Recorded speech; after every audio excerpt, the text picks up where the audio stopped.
हिमालय की ऊंचाइयों में एक शानदार छोटी आसमान को छूती है। यह है कैलाश पर्वत, लाखों लोगों द्वारा पूजनीय। हिंदू इसे भगवान शिव का निवास मानते हैं। बौद्ध इसे एक शक्तिशाली देवता डेमचौक का दिव्य महल मानते हैं। जैन इसे उस जगह के रूप में पूजते हैं जहां उनके पहले तीर्थंकर को मोक्ष प्राप्त हुआ था। सदियों से तीर्थयात्री दुनिया के इस दूरस्थ कोने की यात्रा करते रहे हैं। वे आशीर्वाद और आध्यात्मिक शांति की तलाश में पहाड़ की परिक्रमा करने आते हैं। यात्रा कठिन है, विश्वास और सहन शक्ति की परीक्षा, फिर भी श्रद्धालु इसे अटूट भक्ति के साथ करते हैं। उनका मानना है कि कैलाश के चारों ओर घूमना शुद्धिकरण के मार्ग पर चलना है। यह आत्मा को शुद्ध करने और ईश्वर के करीब आने का एक तरीका है। हवा प्रार्थनाओं और मंत्रों से गूंजती है। जगह की ऊर्जा स्पष्ट है, शांति और कच्ची शक्ति का मिश्रण। कैलाश पर्वत जीतने की मानवीय इच्छा के लिए एक चुनौती के रूप में खड़ा है। कई प्रयासों के बावजूद शिखर अछूता रहता है। पर्वतारोही अप्रत्याशित मौसम, विश्वासघाती इलाके और अत्यधिक आध्यात्मिक उपस्थिति की भावना से विफल हो गए हैं। कुछ का मानना है कि दिव्य शक्तियां पहाड़ की पवित्रता की रक्षा करती हैं। दूसरों का अनुमान है कि पहाड़ खुद चुनता है कि कौन चढ़ सकता है। कारण जो भी हो, कैलाश पर्वत अजय है। ये एक कठोर अनुस्मारक है कि कुछ स्थानों को सम्मानित किया जाना चाहिए, उन पर हावी नहीं होना चाहिए। हालांकि इस अलिखित नियम का एक अपवाद है। कहा जाता है कि एक आत्मा कैलाश के शिखर पर चढ़ गई है। यह तिब्बती योगी मिलारेपा की कहानी है, जिसने एक जादूगर से संत में परिवर्तन किया। उनकी यात्रा मोचन की शक्ति और मानव आत्मा की असीम क्षमता का प्रमाण है। मिलारेपा की कहानी तिब्बत के ऊबड़ खाबड़ परिदृश्यों में शुरू होती है। उनका जन्म एक समृद्ध परिवार में हुआ था। उनका प्रारंभिक जीवन आराम और प्यार से भरा था। उनके पिता के निधन के बाद त्रासदी आई। मिलारेपा एक छोटा लड़का था जो अपने विस्तारित परिवार के लालच और क्रूरता की चपेट में आ गया था। उसके चाचा और चाची ने उसकी विरासत छीन ली, उसे और उसकी मां को बेसहारा छोड़ दिया। उन्हें अपने ही घर में नौकरों के रूप में काम करने के लिए मजबूर किया गया। लगातार अपमान और दुर्व्यवहार सहना पड़ा। इस अन्याय का दर्द गहरा था, जिसने मिलारेपा के प्रारंभिक वर्षों को आकार दिया। उसने बदला लेने की कसम खाई, उन लोगों पर हमला करने का रास्ता खोजा जिन्होंने उसके साथ अन्याय किया था। बदला लेने की यह इच्छा उसे खा गई। उसे तिब्बती रहस्यवाद के सबसे अंधेरे कोनों का पता लगाने के लिए प्रेरित किया। उसने शक्तिशाली जादूगरों, काले जादू के उस्तादों की तलाश की, उनकी शक्तिशाली और खतरनाक कलाएं सीखीं। मिलारेपा एक प्रतिभाशाली छात्र साबित हुआ, जिसने भयानक गति से मंत्रों में महारत हासिल कर ली। उसने अपने चाचा के परिवार पर अपना गुस्सा उतारा, जिससे एक उत्सव के दौरान उनका घर ढह गया। इस आपदा में कई निर्दोष लोगों की जान चली गई। हालांकि बदले का स्वाद कड़वा था। इससे उसे कोई शांति नहीं मिली, केवल खालीपन और निराशा की गहरी भावना मिली।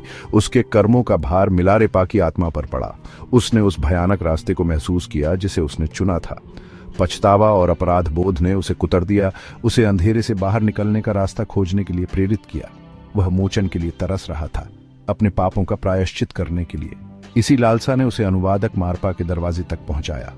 मारपा एक प्रसिद्ध बौद्ध गुरु थे, जो अपनी बुद्धिमत्ता और करुणा के लिए जाने जाते थे।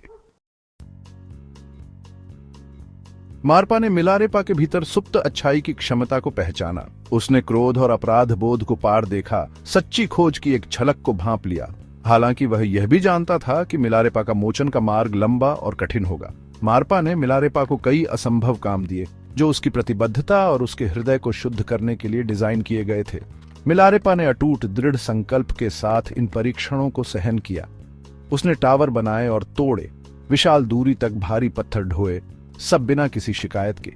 वह क्षमा की एक हताश आशा से प्रेरित था, अपने अतीत की जंजीरों से मुक्त होने की लालसा। इन परीक्षणों के माध्यम से मिलारेपा का आक्रोश धीरे धीरे दूर हो गया। इसकी जगह विनम्रता ने ले ली।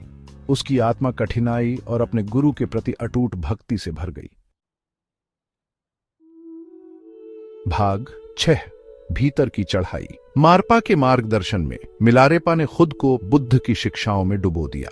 उसने करुणा, क्षमा और सभी चीजों की अनित्यता के बारे में सीखा। शिक्षाएं उसके भीतर गहराई तक गूंजती रहीं, सांत्वना और सच्ची मुक्ति का मार्ग प्रदान करती रहीं। उसने महसूस किया कि बदला लेने की उसकी इच्छा आसक्ति और अज्ञानता से प्रेरित थी। उसने सीखा कि सच्ची स्वतंत्रता क्रोध को छोड़ने और करुणा को अपनाने में है।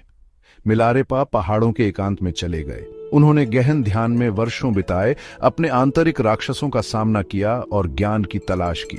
उन्होंने तपस्या का जीवन जिया, बिच्छू और जंगली जड़ी बूटियों पर जीवित रहे।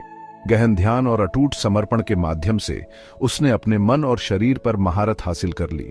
उसकी शारीरिक कठिनाइयां उन आंतरिक संघर्षों का रूपक बन गईं जिन पर वह विजय प्राप्त कर रहा था। भाग 7, शिखर पर पहुंचना।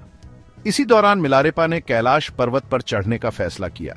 उनका आरोहण विजय का कार्य नहीं था, बल्कि एक तीर्थयात्रा थी। उनकी आध्यात्मिक यात्रा की भौतिक अभिव्यक्ति थी। वह पहाड़ को जीतने के लिए नहीं, बल्कि अपने भीतर के अंधेरे को जीतने के लिए चढ़ा। चढ़ाई जोखिम भरी थी, शारीरिक और आध्यात्मिक चुनौतियों से भरी हुई थी। फिर भी मिलारेपा दृढ़ रहे। उनकी आत्मा उनके द्वारा उठाए गए प्रत्येक कदम के साथ ऊंची उड़ान भरती रही। किंवदंतियां उनके आरोहण के दौरान चमत्कारी घटनाओं की बात करती है। उनकी उपस्थिति में तूफान थम गए और जंगली जानवरों ने श्रद्धा में अपना सिर झुका लिया। वह एक ऐसी चपलता के साथ आगे बढ़ा जिसने मानवीय सीमाओं को धता बता दिया। उसका शरीर हवा से भी हल्का था। अंत में वह उगते सूरज की ईथर चमक में नहाया हुआ शिखर पर खड़ा हो गया। भाग 8, संत की विरासत। कैलाश पर्वत पर मिलारेपा के ज्ञान ने उन्हें आध्यात्मिक ज्ञान के प्रकाश स्तंभ में बदल दिया। वह अपने एकांतवास से लौटा, अब बदला लेने की भावना से नहीं बल्कि करुणा से प्रेरित था। उन्होंने अपना शेष जीवन अपनी बुद्धिमत्ता और शिक्षाओं को साझा करते हुए, गीत और कविताएं रचते हुए बिताई, जो जीवन के सभी क्षेत्रों के लोगों के साथ प्रतिध्वनित होती थीं। उन्होंने करुणा के महत्व, दृढ़ता की शक्ति और सबसे अंधेरे अतीत से भी ज्ञान प्राप्त करने की संभावना के बारे में सिखाया। विनम्रता और गहरी अंतर्दृष्टि से भरे उनके शब्दों ने अनगिनत दिलों को छुआ। वे मिलारेपा मिला द कॉटन क्लैड के नाम से जाने गए। उनके द्वारा पहने जाने वाले साधारण सफेद वस्त्रों के लिए उसने अपने अतीत के अंधेरे को त्याग दिया था। शुद्ध प्रकाश के एक दीप्तिमान प्राणी के रूप में उभर रहा था। भाग 9, एक अलग तरह की मौत। जब उनका इस दुनिया को छोड़ने का समय आया तो मिलारेपा ने उसी शांति और अनुग्रह के साथ ऐसा किया जिसने उनके जीवन को परिभाषित किया था। ऐसा कहा जाता है कि उन्होंने अपने गुजरने का क्षण चुना, होशपूर्वक अपने भौतिक रूप को पीछे छोड़ दिया। उनकी मृत्यु अंत नहीं बल्कि एक संक्रमण थी, उस अनंत में वापस विलय जिसमें से वे आए थे। मिलारेपा की कहानी करुणा और क्षमा की परिवर्तनकारी शक्ति का प्रमाण है। वह हमें सिखाता है कि बदलने में कभी देर नहीं होती, अंधेरे से दूर होकर प्रकाश को अपनाने में। उनकी कहानी प्रेरित करती रहती है, हमें याद दिलाती है कि सबसे बड़ी यात्राएं चट्टान और बर्फ के पहाड़ों पर नहीं, बल्कि हमारे अपने दिलों के भीतर पहाड़ों पर चढ़ी जाती हैं।